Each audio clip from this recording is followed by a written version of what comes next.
கர்த்தருடைய நாமத்தில் உங்களை மகிழ்ச்சியோடு வாழ்த்துகிறேன். கர்த்தர் உங்களோடு உங்களை ஆசீர்வதிப்பாராக.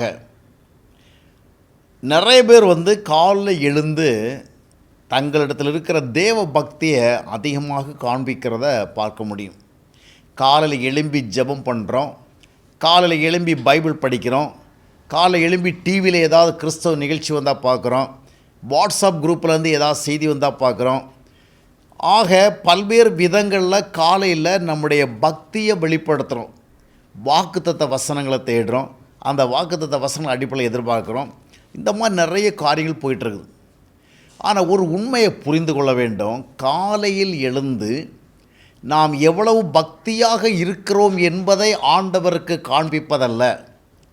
நம்முடைய வேத வாசிப்பு, நம்முடைய ஜெபம், நம்முடைய துதி, நம்முடைய சோத்திரம், நம்முடைய சோத்திர பலிகள், இன்னும் நம்முடைய டிவி நிகழ்ச்சி பார்க்கறது, இந்த மாதிரி எல்லாமே பக்தியை காட்டும்.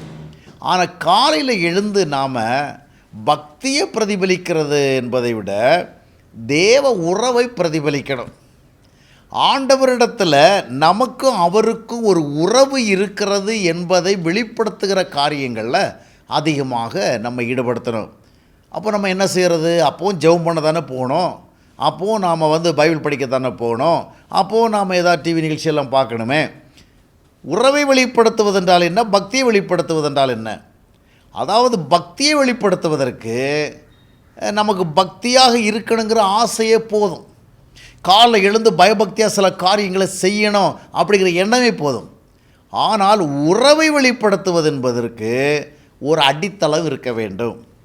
முதலாவது நாம் தேவனுடைய பிள்ளைகளாக இருக்கிறோம் என்கிற நிச்சயம் இருக்க வேண்டும். நாம் மறுபடியும் பிறந்த ஒரு வாழ்க்கையை வாழ்கிறோம், நாம் புதிய சிருஷ்டியாக மாறியிருக்கிறோம், நாம் அப்பா பிதாவை என்று கூப்பிடும்படியான புத்திர சுவிகாரத்தினுடைய அனுபவத்தை பெற்றிருக்கிறோம். இந்த மாதிரி சில விஷயங்கள் வேணும். காலை எழுந்து எனக்கும் தேவனுக்கும் ஒரு உறவு இருக்கிறது, எனக்கும் தேவனுக்குடைய ஒரு பந்தம் இருக்கிறது, எனக்கு ஆண்டவருக்கு இடையில் ஒரு தொடர்பு இருக்கிறது என்பதை வெளிப்படுத்துறதுக்கு நாம் கவனம் செலுத்தணும்.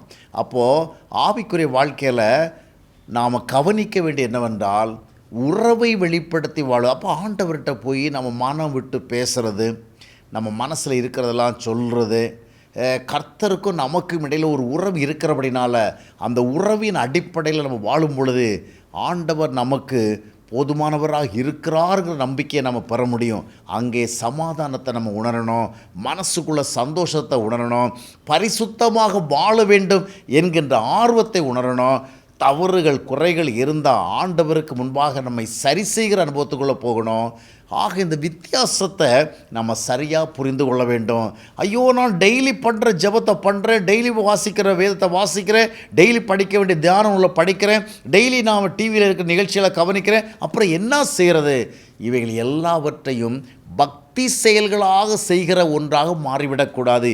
இவைகள் எல்லாவற்றுக்கும் மத்தியிலும் கர்த்தரை நமக்குள் உணர்கின்ற, கர்த்தரை நமக்குள் இருக்கின்ற நிச்சயத்தை பெறுகிற அனுபவத்தை குறியாக வைத்து செயல்பட வேண்டும்.